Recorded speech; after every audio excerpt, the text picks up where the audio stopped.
রাজধানীর খিলক্ষেতে ধর্ষণের ঘটনায় শিশুটি সুস্থ আছে বলে জানিয়েছেন চিকিৎসক।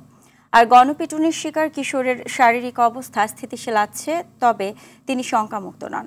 গতরাতে রাজধানীর খিলক্ষেতে 5 বছরের একটি শিশুকে ধর্ষণের অভিযোগ তুলে আরেক কিশোর রবিউলকে মারধর করে উৎসুক জনগণ ও এলাকাবাসী।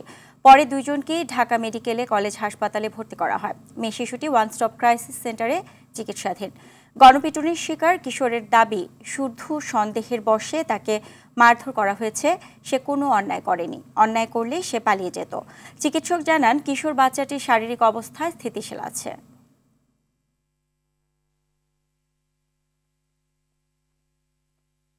আজকের যে কন্ডিশন সেটা তার শারীরিক অবস্থায় স্থিতিশীল আছে।